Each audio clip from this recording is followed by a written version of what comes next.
Bueno, ahí está. Se nos une Mario Desbordes a este panel. Mario Desbordes, que es portada del diario Publimetro, ¿ah? Lo voy a leer, Mario. Le pido al presidente que no bloquee el tercer 10%, salvo que tenga una alternativa mejor. Y no solo que no lo bloquee, sino que lo mejore. Mario Desbordes en la tapa del diario Publimetro hoy día. Mario, bueno, le está pidiendo al presidente que no vaya al Tribunal Constitucional, que mejore el proyecto por el diario, digamos. Pues usted que tuvo la suerte de ser ministro, también ha tenido la posibilidad de decírselo personalmente. Bueno, lo he conversado con sus ministros, no con el presidente en el último tiempo, pero lo he hablado con todos los ministros. Un dato, además, agreguemos a la comorbilidad, agreguemos al hacinamiento, agreguemos que se trata de personas que no se pueden quedar encerradas porque no tienen alternativa, probablemente porque si no, no paran la olla. Son personas a las que si tú no le llegas con ayuda a la vena, no les puedes pedir que hagan cuarentenas, que se encierren. Y eso es un problema gravísimo que lo vimos en San Ramón, en La Pintana, en Los Pejos. Es dramático. Lo que yo le planteo al gobierno es que las ayudas fiscales que han puesto sobre la mesa me parece que están bien, perfecto, yo las valoro muchísimo, yo no discuto eso. Pero no están en duda de que no le va a llegar a toda la gente y sobre todo a sectores de clase media que no tienen otra alternativa, si eso es lo que yo más insisto. Entonces cuando le digo al gobierno, si no tiene otra alternativa para la clase media, no lo bloquee. Porque aquí hay un dogmatismo tremendo, que en la editorial de La Tercera, lo con nombre y apellido, que dice que somos unos irresponsables, unos populistas. Al editorialista yo le pregunto, bueno, ¿y cuál es la alternativa que usted propone? Entonces ahí el silencio absoluto, porque no tienen alternativa, porque es un dogmatismo nomás. La plata del fondo de pensiones no se puede sacar. Sí estamos de acuerdo que no es buena medida sacar esa plata, pero ¿cuál es la alternativa? No hay alternativa. Entonces como el problema es que la gente saca su plata, que la va a necesitar después, bueno, lo conversábamos la semana pasada, yo le digo al gobierno, entonces arregle el proyecto y establezcamos mecanismos con ayuda estatal o sin ayuda estatal. La ayuda estatal está puesta en el proyecto de reforma previsional para que la gente pueda recuperar su platita, ¿no es cierto?, en el tiempo, sin que le signifique que se quede sin presupuesto a fin de mes. Eso es lo que le digo al gobierno, pero no bloquee esta cuestión porque no tiene otra alternativa. La firme, la verdad, para la clase media, para cientos de miles de personas de clase media, para Mario, mucha pyme a la que no le está llegando un café. ¿No tiene otra alternativa a que la gente ocupe el fondo de sus pensiones? Es decir, me pregunto, con la rapidez que sale, todos sabemos que la AFP finalmente una de las cosas que hizo bien fue que le dio rápido la plata a la gente, después de que se aprobó el primer retiro. En ese sentido la AFP, yo creo que fue una sorpresa para todo el mundo, que a los 10 días después de solicitado empezó a depositarle la plata en la cuenta RUT, etcétera. Pero acá hay un tema, el gobierno no quiere, el gobierno no alcanza. Usted quiere de gobierno. Si finalmente el gobierno quiere frenar a toda costa el tercer retiro, ¿qué oferta tiene sobre la mesa para convencerlos a ustedes, el oficialismo? No hay una oferta sobre la mesa.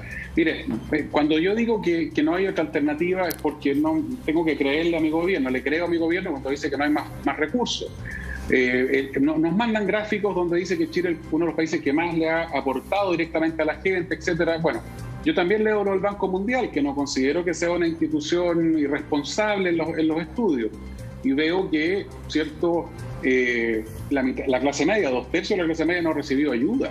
Y las pymes, yo los invito a escuchar, porque en terreno, y aquí salimos a terreno, ¿no es cierto?, y conversamos con la ciudadanía, y me he reunido con la Asociación de Gastronomía en las distintas comunas donde he estado, y escuchen al presidente de la Asociación Chilena de Gastronomía, que dice, bueno, si no me va a ayudar, porque no me va a ayudar, le dice al gobierno, entonces por lo menos no me ponga todos los impuestos que me está poniendo, porque el mundo de la gastronomía está desesperado. Entonces hay varios rubros por el mismo tipo. Yo valoro la ayuda del gobierno. Me dicen, es que no hay más recursos, los recursos fiscales son finitos, son limitados, no podemos poner perfecto. Conforme, no se puede gastar más porque no hay más. Si no hay más, entonces no bloqueemos la única alternativa que le va quedando a la gente de clase media. Lo otro podría ser el seguro de cesantía que plantea Joaquín Lavín, que nosotros también le hemos hecho algunos aportes ahora último, pero el gobierno no quería contestar respecto a esa alternativa. ¿Cuál es más compleja? Bueno, si me saco la parte del seguro de cesantía y la cesantía no afloja, estamos en más de 10%, puede ser peligroso en el corto plazo. El sacar la plata del fondo de pensiones es complicado para cuando yo me quiera jubilar, por supuesto. Entonces repongamos la plata, busquemos mecanismos que lo ha planteado José Gregorio, don Josep Ramos, que son economistas respetados. O sea, no lo dice Mario Desbordes, que es un completo ignorante. Lo dice Josep Ramos, lo dice José Gregorio, gente seria. Bueno, podemos buscar mecanismos para que se reponga esa plata. Entonces al editorialista de La Tercera o a la persona que nos saca la mugre el fin de semana en 40 columnas de opinión, la pregunta del millón. No sacamos el 10%, perfecto. Entonces, ¿qué? ¿Cuál es la alternativa? Y la verdad es que el nivel de dogmatismo es tan grande que dicen, no hay alternativa, pero tampoco hay que sacar la plata. Porque el dogma me dice que esa plata no se puede tocar. Sí, conforme, pero estamos en una crisis tremenda. Entonces hay que buscar alternativas, hay que buscar soluciones. Si yo me quedo pegado en el dogma, por eso yo digo, menos dogmatismo, más pragmatismo. Si el problema entonces es que la gente se va a quedar sin pensiones, busquemos fórmula para que la gente reponga su platita y que no le sea doloroso, ¿no es cierto?, que se quede sin plata para llegar a fin de mes, una vez que recupere la pega. Con una mano en el corazón, ¿la llegada de Patricio Melero usted cree que es para dar el 10%? No, por supuesto que no. Yo espero que Patricio Melero avance en la reforma previsional, tengamos un sistema mixto de pensiones, que incorporemos un componente que es fundamental, que es la solidaridad, que a algunos en mi sector les incomoda mucho el concepto, dicen que es de izquierda. No, si la solidaridad es un concepto muy amplio, que va mucho más allá de izquierdas y derechas, que en Europa ya es aceptado transversalmente, que ojalá nosotros empecemos a comprenderlo también en la profunda dimensión que tiene. Y por lo tanto tengamos un sistema de pensiones moderno en donde nadie tenga una pensión bajo la línea de la pobreza y ojalá mejoremos la puntería también para que la gente tenga una pensión sobre el salario mínimo, asegurada. Bueno, avancemos para allá. Y aquel que no tiene densidad suficiente y que va a una pensión directa de 10 lucas porque tiene 4 o 5 millones de pesos y le quedan pocos años para jubilar, devolvámosle la plata. ¿Para qué voy a quedarme con esa plata si esa persona igual va a una pensión básica solidaria, ¿no es cierto? Así es. Alcalde del PIN, está ahí sí. Con el dedito para arriba. Primero, Montserrat, es dramático, es doloroso cuando uno ve esos gráficos, ¿no? Las cifras que se dan, ¿no es cierto?, de cómo sufren los sectores populares, los sectores pobres de nuestro país. Y esto no pasa solamente en la región metropolitana, pasa también en las comunas rurales, en los sectores más pobres. Nosotros siempre dijimos, yo lo recuerdo en tu programa, en este programa, lo hemos dicho en más de una oportunidad, cuando comenzó la pandemia, dijimos que los muertos y los enfermos lo iban a poner los sectores populares, por los determinantes de la salud, el hacinamiento en el que se vive. 12 personas, 20 personas en un departamento de 40 metros cuadrados, 45 metros cuadrados. La calidad de la alimentación en base a carbohidratos. Una mala alimentación que genera diabetes, genera hipertensión, ¿no? Y hoy día se grafica, se ve eso. Eso es lo que estamos viendo, cómo se fue construyendo este país. La tremenda diferencia entre Vitacura, La Granja, La Pintana. Y es algo que hemos reclamado durante tantos años. Tantos años que dijimos que había que construir un país digno. ¿Avanzamos? Sí, avanzamos. Pero por Dios que nos faltó, y nos ha faltado mucho. Y hoy día, fíjate tú lo que hace el gobierno, un gobierno de derecha. Cómo enfrenta la crisis. Cómo entregamos ayuda social. ¿No? Saquemos plata de los recursos de los trabajadores. Se discute sacar el 10%. Si eso es gastar la plata del futuro hoy día. Y vamos a generar pobreza y vamos a generar necesidades a 15, a 20 años. Le decimos tomemos la plata del seguro de cesantía, pero estamos ocupando la plata de los trabajadores, la plata de la gente. ¿Hay otras formas? Sí, hay otras formas. Ayudas sociales. Nosotros hablamos de la ley del completo.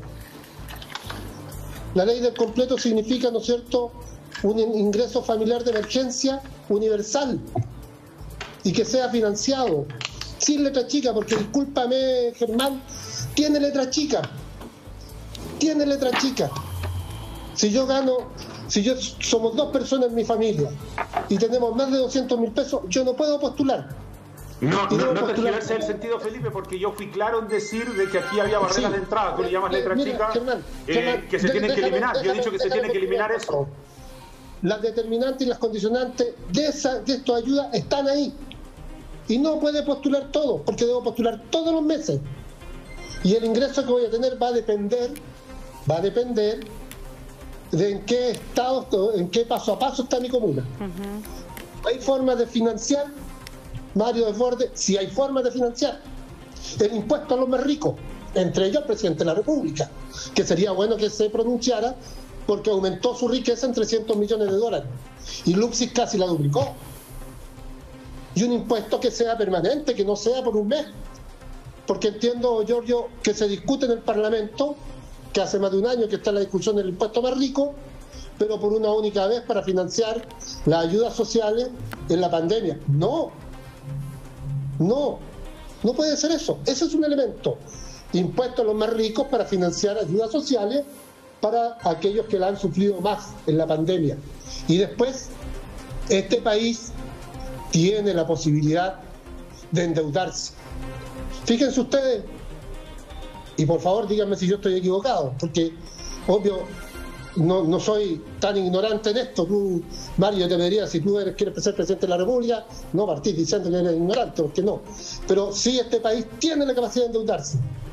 Somos de los países que están en la OCDE, somos de los países que están en la OCDE con menos endeudamiento. Fíjense que estamos detrás. Los que tienen menos endeudamiento son Noruega, Luxemburgo. Y de ahí después viene Chile. Tenemos posibilidad de endeudarme porque, señora amiga de la granja, si yo tengo posibilidad de endeudarme, puedo ir a un banco y solicitar créditos para poder ir en ayuda de la salud de mis hijos, de tus hijos, para poder mejorar las condiciones, ¿no es cierto? Lo tengo que hacer, y eso es lo que tiene que hacer el gobierno. Pero el gobierno no está pensando, ¿no? Primero, el impuesto a los más ricos. Aquí derechamente, todos tenemos que pensar. Y lo que dice Ari también en uno de sus documentos es cierto. La gran disyuntiva es sanitario y economía. ¿Cómo protejo a la gente sin dañar la economía? ¿No? ¿Qué opina? Y esto puede prolongar mucho más tiempo, ¿no?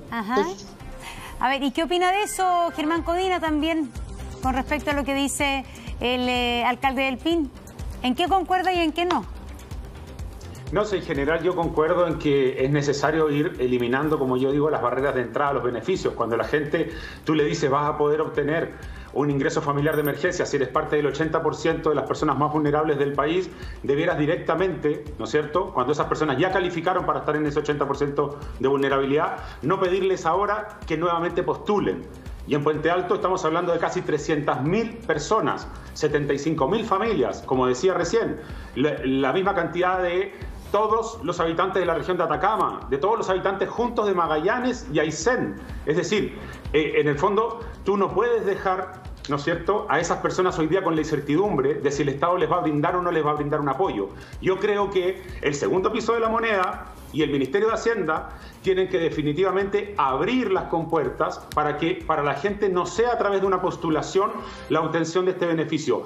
Me parece bien que 98.000 familias que lo obtuvieron antes lo vayan a obtener ahora de manera automática, pero me quedan fuera 75.000 familias que tienen que hacer un proceso de postulación y que yo encuentro inaceptable, porque está claro que durante el último año, con la crisis que ha habido, ninguno de ellos ha mejorado su condición económica. Por lo tanto, si tú ya estabas en el 80% de vulnerabilidad, hoy día posiblemente eres más pobre, pero no eres más rico, ¿me entiendes? Bueno, Germán. Bueno, es lo que se está viviendo y en la conversación que tenemos.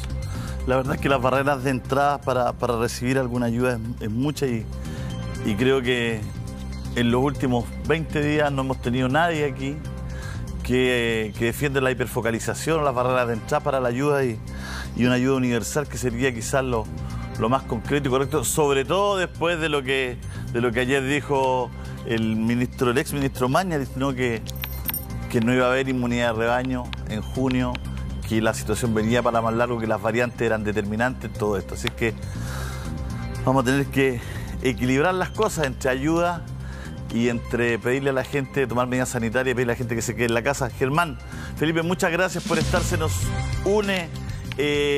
Gracias a los dos. Gracias a ambos. Saludos. Se nos une ya la diputada Natalia Castillo y el senador Iván Moreira. Ahí está. El senador Iván Moreira, la diputada Natalia Castillo y tenemos a Giorgio Jackson, ya con quien queríamos retomar el tema del 10%. Diputado, ¿cómo se ve esa situación en el Parlamento? A ver, la verdad es que esto es como Julio César Montserrat, al resto de los panelistas. Esto es como el día de la marmota, la verdad, porque siento que esta conversación llevamos teniéndola cerca de, no sé, 11 meses a través de los distintos programas de televisión, y esta idea de que se quiten las barreras para que no sea hiperfocalizado los beneficios, la hemos tenido tantas veces que es bien frustrante seguir hablando de esto. Tuvimos esta conversación antes del primer retiro. Tuvimos luego esta conversación antes del segundo retiro. Ahora estamos a puertas del tercer retiro y seguimos teniendo esta conversación. Y para tomarme unas palabras que decía Mario Desbordes, a quien tengo aquí al lado en la pantalla, él decía: dejemos los dogmatismos, y yo le pediría que nos ayude en su sector a dejar los dogmatismos, por ejemplo, para recaudar más por el royalty a la minería, que está en un muy alto precio, y que creo que es importante que en vez de defender los intereses de las empresas que hoy día ganan muchísima plata sin hacer ningún mérito extra, solo porque el dólar solo porque el cobre está muy alto, podamos retribuir a la sociedad de ese mineral que es chileno, es de todas y todos nosotros. Por otro lado, el impuesto a los súper ricos, que también lo hemos planteado en dos variantes, tanto a la acumulación de riqueza, es decir, al patrimonio, como a las empresas que vendan más de 1 millón UF, que son las más grandes de todas, y que puedan tener, por ejemplo, un alza a su tramo impositivo como impuesto corporativo en los próximos años. Eso es lo que se va a discutir esta semana también en la Comisión de Constitución, y si es que nos alejamos de los dogmas, probablemente podamos llegar con una buena solución, porque acá las buenas intenciones todo el mundo puede decir. ¿Saben qué? Decían los alcaldes, abramos las barreras, por ejemplo, saquemos este impedimento, que ya no tiene que ver con el 80%, sino que tiene que ver con que las familias que tienen más de 100.000 pesos per cápita como ingresos formales quedan fuera. Y nadie puede pensar hoy que las familias con tan solo 100.000 pesos por persona se quedan en la casa, porque eso es debajo de la línea de la pobreza. Por lo tanto, cuando el ministro vocero de gobierno se pasea por los matinales diciendo: ¿saben qué? Acá subimos al 80% de la población, pero si la gente tiene una calculadora en la casa, la gente sabe sacar el porcentaje de la población. Y la población en Chile son cerca de 19 millones de personas, por lo tanto estaríamos hablando de que 15 millones de personas tendrían el beneficio. Y eso es falso. Los informes del gobierno oficiales dicen que se han repartido para 6,6 millones de personas el ingreso familiar de emergencia. Eso es menos de la mitad del 80% de la población. Por lo tanto, esconden el hecho de que la principal barrera no tiene que ver con el nivel que uno está en la encuesta social de hogares, sino que está con los 100.000 pesos per cápita, que te pone como barrera y que es bajo la línea de la pobreza. Entonces ahí yo pondría la urgencia, porque mientras no movamos esa tabla, la tabla que está en el artículo 3, para que la gente que quiera buscarla en internet, artículo 3 de la ley 21.230, ahí está la famosa tabla. Si es que usted no está según la segunda columna de esa tabla, entonces queda fuera. ¿Y cuánta gente está frustrada por eso? Muchísima. Y ahí está la rabia, porque la gente quiere cuidar la salud, pero no puede. Entonces nosotros lo que hemos propuesto desde hace un año exacto, ya desde marzo del año pasado, incluso un poquito más de un año, es una renta básica universal. Hemos sacado también una página web ahora que se llama rentabasicauniversal.cl para que la gente pueda instruirse sobre lo que significa la renta básica universal. Y como han dicho economistas, que no se pueden catalogar como economistas de izquierda, sino que son moderados, de centro, dicen: es mejor en estas circunstancias que las ayudas lleguen de más que de menos. Es decir, si es que hay un grupo de personas, que van a ser pocas porque no son muchas las personas que están en una situación holgada, que les llega una ayuda de más, que uno podría decir: chuta, no era necesario quizás para que ellos pudieran mantener su situación sanitaria que les llegara esa ayuda, es mucho mejor gastar un poquito de más en esas personas que en verdad estar focalizando tanto que hay mucha gente que lo necesita para cuidar su salud y que no le está llegando ninguna ayuda. Por eso creo que la gente está clamando el tercer retiro, no porque quieran empobrecer sus recursos de las pensiones, sino que porque no les queda otra. Se integra el senador Iván Moreira, se integra la diputada Natalia Castillo, nuestro panel.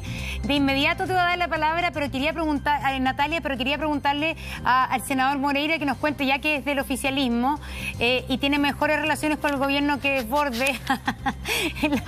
Disculpe Mario, pero eso no es secreto para nadie, ni usted lo ha ocultado tampoco. Pero, senador Moreira, ¿cómo está la cocina de esto? Cuéntenos cómo está la cocina, porque finalmente, al parecer, va a recurrir el gobierno al Tribunal Constitucional. Me imagino que usted y varios le están diciendo al gobierno: no lo hagan, porque esto va a ser, finalmente, como se dice, incendiar la pradera, subir el nivel de conflicto. Bueno, en primer lugar, saludos a todas y todos y especialmente a mi región, esperanzado que luego de 4 semanas la ciudad de Osorno y otras comunas puedan salir de la cuarentena porque hemos sido campeones en la cuarentena. Contestando tu pregunta, yo cuando escucho a la izquierda y al Frente Amplio, me da la sensación que ellos tienen receta para todo, pero para que sus recetas las lleven adelante, como ellos dicen que es beneficiosa para el país, tienen que ganar elecciones y tienen que ganar la presidencia. Guste o no guste, hoy día hay un presidente de la República con un gobierno que está muy debilitado, no nos engañamos por las encuestas de un 15%, de un 14%, pero yo ya lo he dicho, no por sobarle el lomo como me dijo Julio la otra vez, porque de verdad yo creo que el gobierno ha hecho un gran esfuerzo, pero no le ha resultado porque las necesidades son mayores y son insuficientes las medidas. Ahora bien, aquí no se trata de cocina. Si aquí se trata de sentido político, de realidad política y sentido común. Pero tampoco uno se lo puede pasar en Montserrat votando cosas que son inconstitucionales. Yo me abrí por una cuestión de humanidad el tema relacionado con los 10%. Y con respecto a esto, el gobierno tiene la voluntad de ir al Tribunal Constitucional. Nosotros muy respetuosamente en privado le hemos dicho que es un error político. Dejó pasar mucho tiempo y se va a aprobar con votos de Chile Vamos. Entonces, si el gobierno no tiene la capacidad, porque dice que no tiene recursos, no quiere endeudarse porque los créditos son muy caros y Chile va a quedar endeudado para siempre, cosa que yo tengo una opinión distinta, yo creo que finalmente el gobierno va a ir al tribunal, pero se arriesga porque de otra índole hay un problema de convivencia dentro del Tribunal Constitucional muy grande. Pero ¿y qué van a romper? Pero su sector va, como que va a tener que romper relaciones con su propio gobierno, porque mucha gente de su sector, y usted lo ha dicho en otros programas, va a votar a favor del 10%, del tercer retiro del 10%, y el gobierno va a presentar ante el Tribunal Constitucional. Es decir, el gobierno podría enemistarse, podrían cortar relaciones con su propio sector. No, nosotros no vamos a dejar caer nuestro gobierno ni lo vamos a abandonar por las equivocaciones que haya cometido. Lo que sí es un error político en el cual tiene que hacerse responsable. Primero, que vaya al Tribunal Constitucional y pierda por un voto. Primero. Segundo, que se eche a toda la gente encima. Porque está bien, a mí yo puedo escuchar que me digan, mire, como Estado, como gobierno, nosotros no tenemos mayores recursos y si tenemos un poquito por acá lo estamos guardando si la magnitud de esta crisis en los próximos meses es mayor. Pero la gente le está diciendo, si la plata es mía, déjeme decidir. Ahora, eso es, ¿quién le va a poner la cara en 30 años más? ¿Quién le va a poner la cara en 30 años más a la gente? Bueno, es una responsabilidad de todos, pero cada una de las personas que ha sacado el retiro del 10% tiene plena conciencia de que esa plata no se la van a devolver nunca más. Pero no hay que poner la cara hoy día, Iván. Bueno, hoy día hay que poner la cara para lo que la gente está demandando, si este no es un capricho lo del 10%. Porque a nosotros nos dicen, ¿para qué le hacen el juego a la izquierda? Es que aquí no se trata de hacerle el juego a la izquierda, se trata de asumir una responsabilidad en un momento difícil. Y todas estas normas, todas estas cosas, son situaciones de emergencia temporales. Sí, pero senador, de este ingreso... Discúlpeme, pero usted es de la UDI, ¿no? Entonces, ¿sí? Tenemos aquí a Mario Desbordes, líder y candidato presidencial de Renovación Nacional, pidiéndole al presidente por la prensa que por favor no vaya al Tribunal Constitucional. A usted igual. Entonces, ¿con quién gobierna el presidente? ¿No se entiende? Estamos en un problema acá, ¿no? Sí, pero es que escúcheme una cosa. A mí me pueden echar en cara todo lo que tú quieras, pero el único pecado que parece que yo tengo con mi sector o con el gobierno es votar a favor el retiro del 10%, nada más. Yo los otros proyectos los he votado como corresponde. Entonces, cuando están hablando de otros proyectos de ley, ya nos estamos saliendo. Mira, la pobreza se agudizó con el coronavirus, pero la pobreza, por favor, aquí se quiere dejar una sensación desde el punto de vista político de la oposición, como que toda la pobreza nació con el gobierno de Sebastián Piñera, y eso no es verdad. Natalia, ¿cómo ve esto? ¿Qué opina esto? No haga leña, bueno, lo primero que... no haga leña del árbol caído. En el sentido, porque no estoy yo usando palabras, sino que estoy básicamente resumiendo lo que está augurando Iván Moreira. Bueno, primero, aquí no hay un esfuerzo del gobierno. Los esfuerzos fiscales no son esfuerzos de los gobiernos, son esfuerzos del Estado. Y cuando hablamos del Estado nos referimos sobre todo a un esfuerzo de todas las personas. O sea, toda la plata que se ha ocupado ha sido plata que se ha recaudado mediante el Estado, y nosotros sabemos que una de las principales formas de recaudación son el IVA y la renta, y eso viene del trabajo de los chilenos y las chilenas. Por lo tanto, aquí ni un esfuerzo del gobierno, aquí ha sido un esfuerzo de las familias chilenas, porque además, complementando a los apoyos que han sido focalizados, que han sido insuficientes, que han llegado tarde del gobierno, las personas han tenido que sacar plata de sus propios recursos, ya sea del seguro cesantía o de los fondos de la AFP.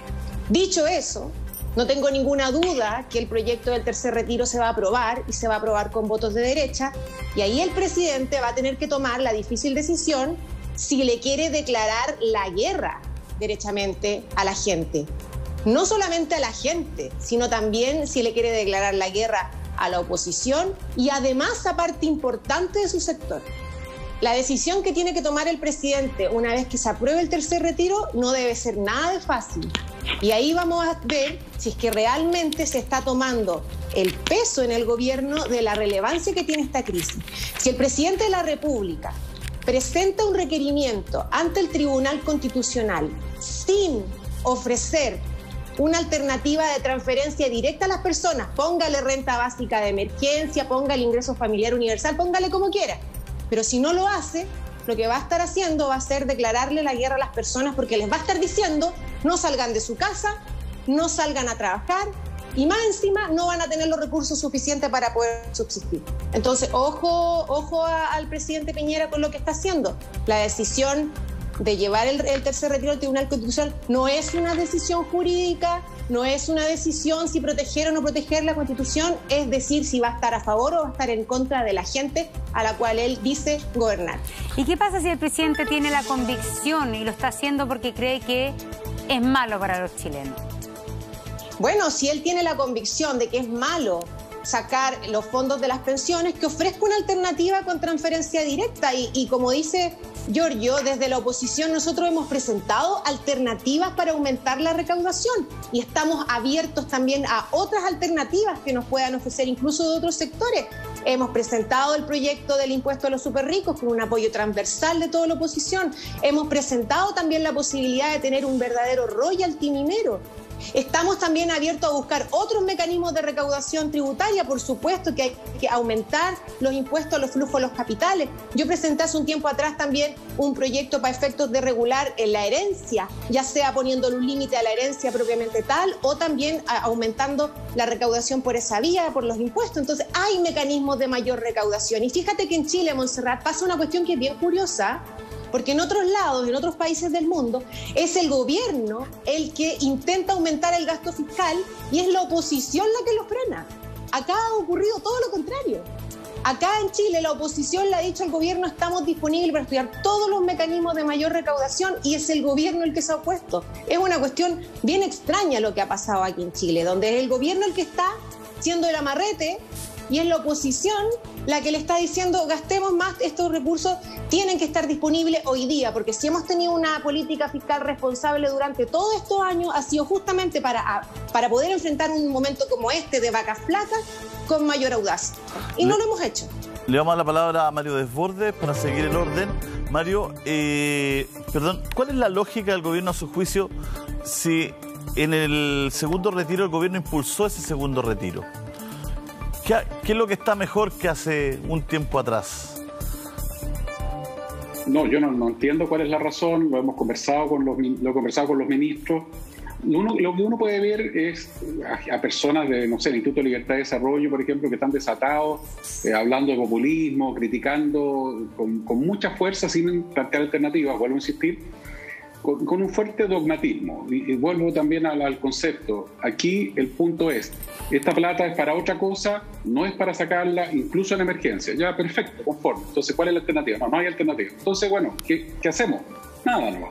Y eso sucede porque muchas personas de las que opinan, ¿no es cierto?, que hace columnas de opinión, etcétera, no tiene ningún contacto, o si lo tiene, la verdad parece no importarle que haya millones de personas que están desesperadas. Hay 2.300.000 personas que, siendo de clase media, hoy día son vulnerables, según el Banco Mundial. Ya, pero hay una que a mí Mario, pero te pregunto porque hay una lógica, ¿no? Porque si vemos la historia de los retiros, ya hay un primer retiro, ¿no es cierto?, apoyado por, entre ellos, el senador Moreira, que fue un voto deliberante en ese minuto. Hay un segundo retiro donde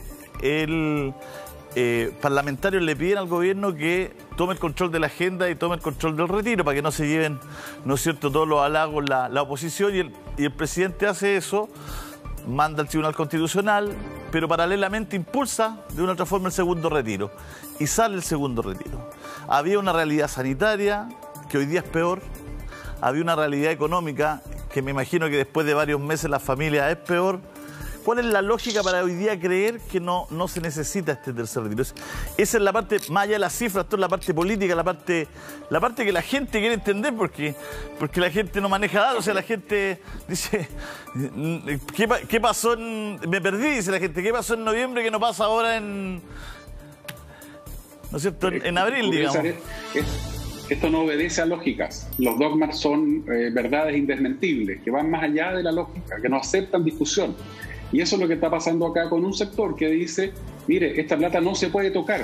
Y uno le puede, yo conforme, ¿cuál es la alternativa? No hay. Entonces, el problema del proyecto es que es inconstitucional. Bueno, patrocínalo el gobierno, se terminó la inconstitucional. El ministro Melero dijo, no podemos nosotros prestarnos para tramitar proyectos inconstitucionales. Bueno, Patricio, entonces, para que no sea inconstitucional, que el punto es el origen, ¿no es cierto? ¿Quién lo inició?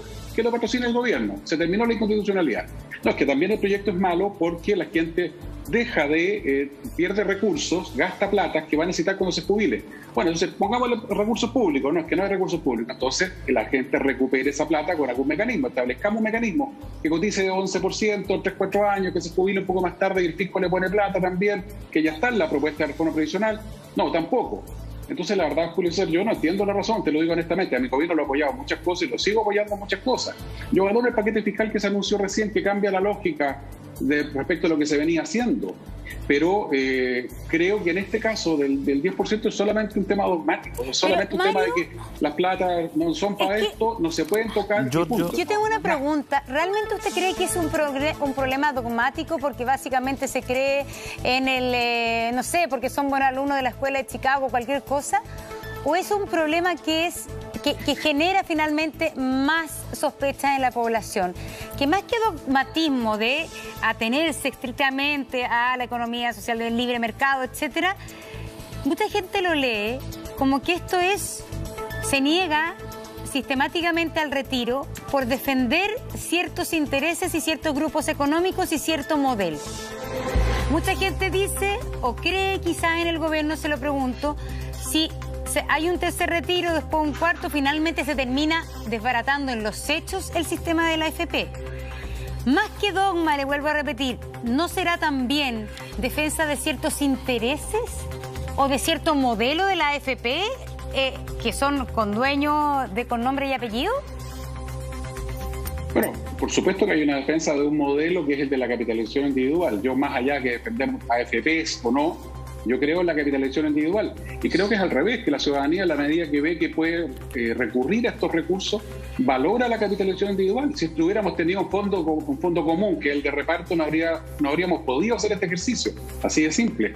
Ahora, yo sí creo que es dogmatismo, pero por supuesto también, mira, si tú abres la puerta del tercer retiro, después el cuarto, el quinto, el sexto, y así sucesivamente. Sí, esa frase también ronda en el ambiente. Y la otra es, bueno, es que ¿cómo le vamos a regalar el mérito de esto a esta diputada que está impulsando esta cuestión? ¿Qué me importa a mí quién tenga la ganancia política? ¿Es dogmatismo o defensa? No, es que quiero saber, ¿es dogmatismo o es defensa de los intereses de ciertos grupos económicos? Para preguntarlo facilito. Es que yo no sé si se afecta el interés de estos grupos económicos. Ya van 2 retiros y resulta que el resultado para ellos ha sido mejor que el del año anterior, cuando no había pandemia. Entonces, el tema de oponerse a eliminar, y lo han chuteado, la exención de pagar impuestos en la compraventa de acciones en bolsa. Eso por supuesto que es defensa, eso no me cabe duda.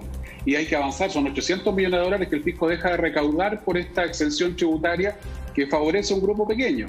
Ahí por supuesto que también hay defensa de interés, no me cabe ninguna duda, y lo digo abiertamente, y lo dije el año pasado, lo dije muchas veces en este mismo programa. También se nos decía que la Bolsa de Comercio de Santiago iba a capotar si veníamos el primer 10%, ¿se acuerdan? Y yo les discutí aquí en el programa que no era verdad, que era falso.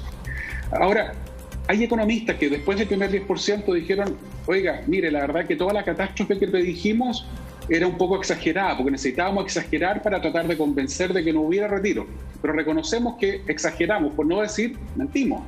Entonces también toda esta de este discurso apocalíptico y además descalificador, brutal, o sea, que te dediquen editoriales, un diario, que te pongan encima no sé cuántos artículos de prensa, que te digan el Altamirano a la derecha, es una campaña de demolición en el caso mío, que yo estoy dispuesto a asumir, no tengo problema. ¿Está dolido usted con lo editorialista? ¿Está dolido con lo editorialista? No, lo que pasa es que... Lo han nombrado varias veces. Julio César, sí, no es que esté dolido, es que me parece que la desconexión con el mundo real es tan grande que es vergonzosa. Cuando uno ve la encuesta en donde la élite empresarial empieza a cuestionarse, ellos mismos la encarguemos una encuesta, la responden los mismos ejecutivos y la encuesta determina que hay desconexión total con la realidad y uno dice, bueno, está esa desconexión. Entonces, por supuesto que molesta a mí me molesta que el diario poderoso como La Tercera se dé el tiempo para ningunear esto del 10%, con esto del populismo, etcétera, sin abrir la boca respecto a lo que le está pasando a la gente de clase media, sin acordarse de esos 2.300.000 chilenos que eran de clase media y que hoy día son vulnerables, sin acordarse de la PYME, sin escuchar al presidente de Achiga que está en este minuto llorándole al gobierno, oiga, si no me va a ayudar, no me cobre impuesto en este minuto. Entonces, por supuesto, reconozco que me molesta y reconozco que uso esta tribuna que es tan importante con este tremendo rating para contestarles de vuelta, que son unos irresponsables. ¿Quién va a ser el perjudicado si es que el Tribunal Constitucional rechaza este proyecto y no hay otra alternativa y no se pone otra alternativa sobre la mesa? ¿Quién es el perjudicado? No es la diputada, no es el diputado Jackson, no es la diputada Castillo ni el senador Moreira. El perjudicado es la persona de clase media que hoy día está con la soga al cuello y que no va a recibir las ayudas estatales. Entonces, perdona que me apasione, pero por supuesto que me molestan estas actitudes de algún sector, no toda la élite, de un sector de la élite que pontifica desde la comodidad de su sillón con un whiskycito en la mano, sin mirar esa estadística anterior. ¿Cuánta gente se nos murió en La Pintana, en San Ramón, etcétera? Cuando el año pasado se aprobó, yo era diputado todavía, un proyecto de ley que endurecía las penas para la gente que no cumplía la cuarentena. Yo voté en contra. Y lo voté en contra y lo dije, no estoy dispuesto porque en este minuto la gente que está incumpliendo, buena parte de ello lo hace por necesidad. Entonces no me vengan a mí con una medida que mira solo la realidad del barrio alto, que el que incumple lo hace por irresponsable. Entonces todas esas cosas, por supuesto que, como decía mi abuelita, sacan los choros del canasto, Julio César, no puedo negarte. Yo estoy en contra de estos dogmatismos, yo creo en la economía de mercado con apellido, social de mercado. Después discutiremos con Giorgio Feliz el tema del royalty. Yo la única diferencia que tengo ahí es que sea respecto de la venta y no la utilidad. Y ahí podemos conversarlo. Y yo hablar con el diputado para que dialoguemos pronto. Démosle la palabra a Giorgio, que está levantando la manita hace rato. Giorgio, por favor. Sí. Sí, Julio César, es que yo creo que acá la discusión respecto al tercer retiro es, creo yo, un tremendo volador de luces respecto al poder real. O sea, tenemos discutiendo a toda la sociedad respecto a la posibilidad o no de que los trabajadores y trabajadoras puedan sacar su propia plata, ¿ya? Cuando además hay cerca de 3 o 4 millones de personas que no pueden tener acceso porque ya no les quedan recursos. Entonces yo obviamente que voy a votar a favor porque creo que es una solución de última ratio, pero me gustaría mucho más estar conversando, por ejemplo, que el año pasado, para poner números, solo para que la gente se lo magnifique o lo cuantifique, el año pasado el Estado gastó 6.000 millones de dólares en ayudas directas por materia de la pandemia. Y la mayor fortuna en Chile, que es la fortuna de la familia Luxich, creció en 12.000 millones de dólares, es decir, el doble. Entonces nos tienen dando vuelta en círculo, ¿no? Nos tienen dando vuelta en círculo en cómo cada persona ocupa su plata de las pensiones y se empobrece para la vejez, mientras que hoy día hay algunas familias, bien poquitas, que se están como sacando la parte del león de toda la pandemia. No le está yendo para nada mal, sino todo lo contrario. Entonces, cuando hablamos de las grandes riquezas en Chile, y cuando hablamos, no sé, el senador Moreira decía hace un rato, no, los diputados del Frente Amplio tienen toda la receta. Oye, no hay que ser de izquierda, la gente en la casa no tiene que ser de izquierda para pensar que una familia, ¿ya? O que las 7 familias más ricas de Chile están ganando 30.000 millones de pesos, porque la gente tiene 30.000 millones de pesos al día durante el año 2020, mientras todas las familias chilenas estaban cayendo en la pobreza o en la vulnerabilidad.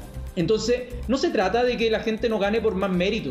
Obviamente que la gente que más gana, o sea, que más se esfuerza, va a tener su recompensa. Pero lo que estamos viendo con esas cifras, sobre todo en la mega gran riqueza, no es fruto del esfuerzo. No se levantó más temprano el señor Luksich el año pasado respecto a los años anteriores para que haya ganado esa cantidad de plata.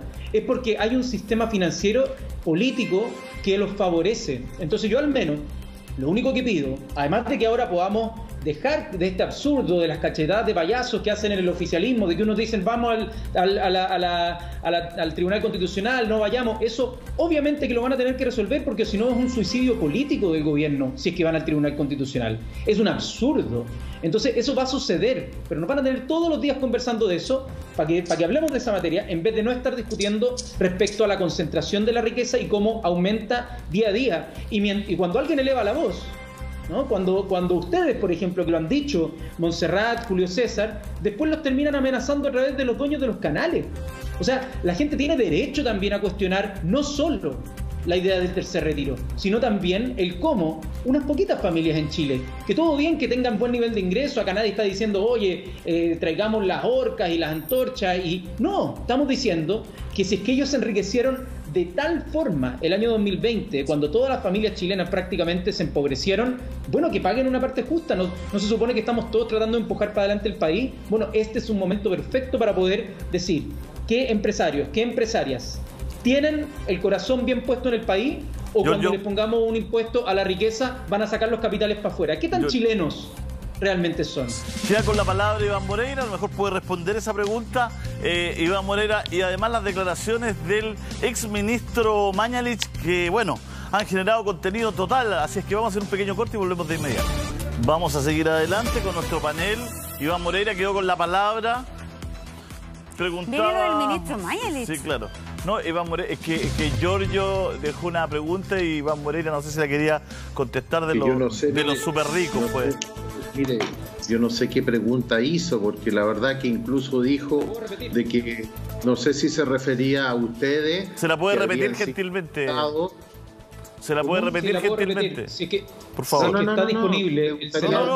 Pero deje que le haga la pregunta de nuevo para que la conteste. Sí, bien corto. Bien Hágamela corto. usted, pues. Es que... Hágamela usted, el senador Moreira. Senador, por favor, Giorgio.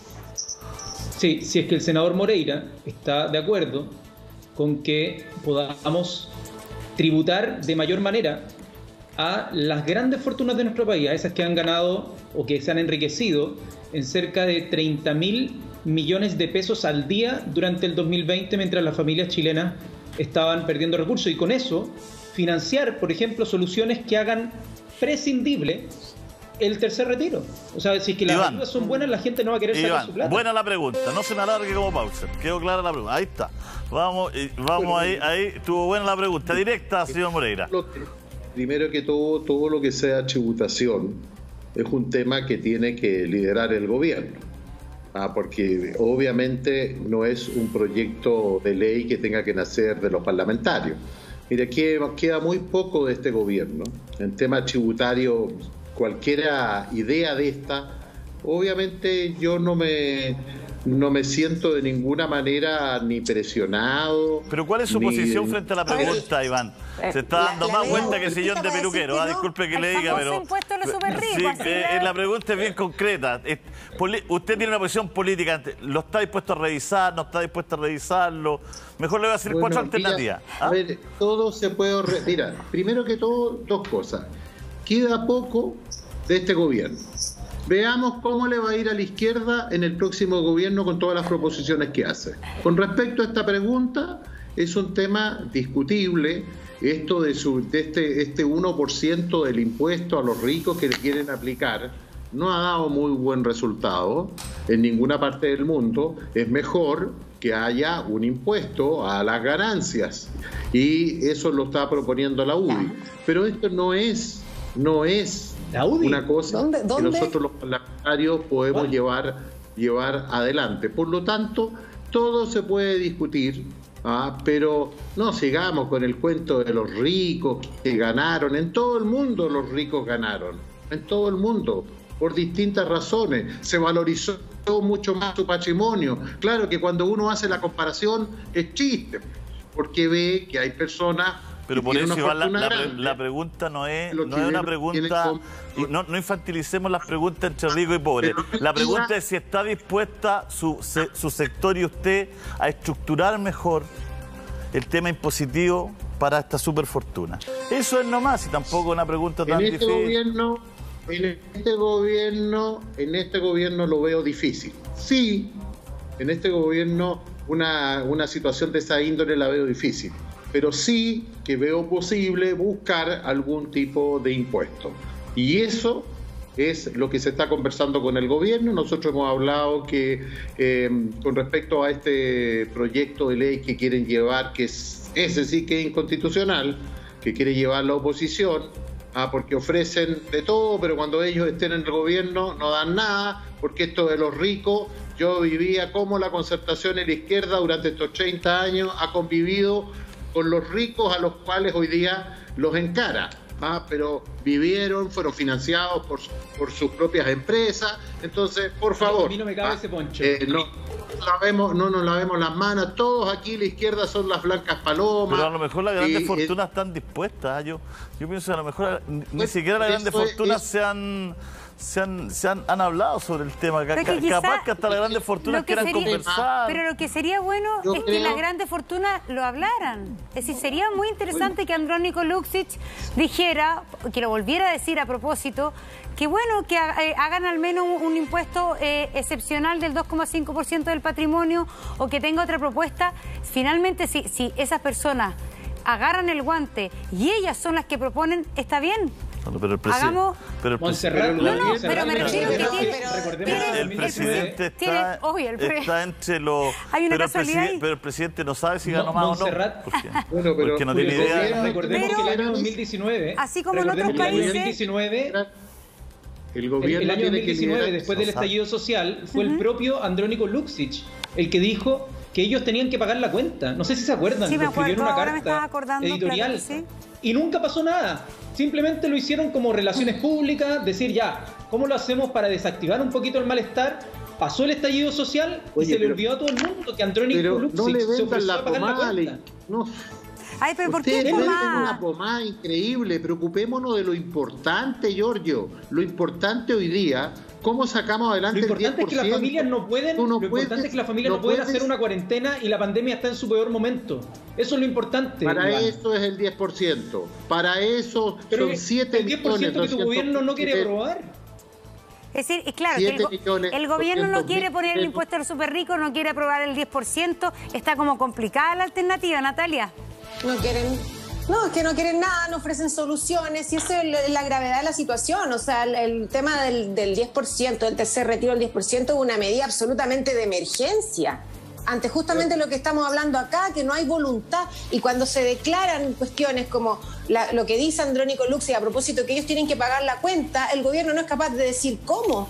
Ahora, yo me desayuno con lo que dice el senador Moreira, que la UDI tiene una propuesta para aumentar la recaudación de las ganancias, porque al menos yo no he escuchado absolutamente nada en el Congreso, y ha sido un tema que lo hemos estado discutiendo todo este mes. El jueves, de hecho, votamos en la sala de la Cámara de Diputados y Diputadas el impuesto a los superricos, y esa propuesta que dice el senador Moreira no ha llegado. Tú no lees a la derecha. La propuesta del impuesto a las ganancias de capital es una mejor solución a largo plazo. Bueno, pero en algo estamos de acuerdo todos, que hay que reestudiar afinar la estructura impositiva, y en algo estamos de acuerdo también, que los retiros del 10% son el fracaso hasta acá, de una u otra forma, el fracaso absoluto de las medidas que se han podido tomar para poder pasar esta pandemia. Bueno, la verdad es que lo último que quisiera la gente es sacar la plata de su ahorro. pero parece que no le queda otra. Cuando uno conversa con la gente, ve la alternativa que ve por si esto sigue, porque además con esto de las variantes, bueno, está apareciendo la nueva variante, la variante Mañalich, ahora que está haciendo cada declaración que es increíble. Oye, te van a llamar. Y vamos a... por teléfono. Entonces, a la vuelta. Teléfono rojo. Nadie llama acá porque cambiamos los números, donde cambiamos de dueño, tenemos otros números ahora. Teléfono de otra compañía. Oye, así que los Oiga, vamos a hacer un alto, Iván. Oye, Iván, no lo cuenten, ¿no? vamos a hacer un alto.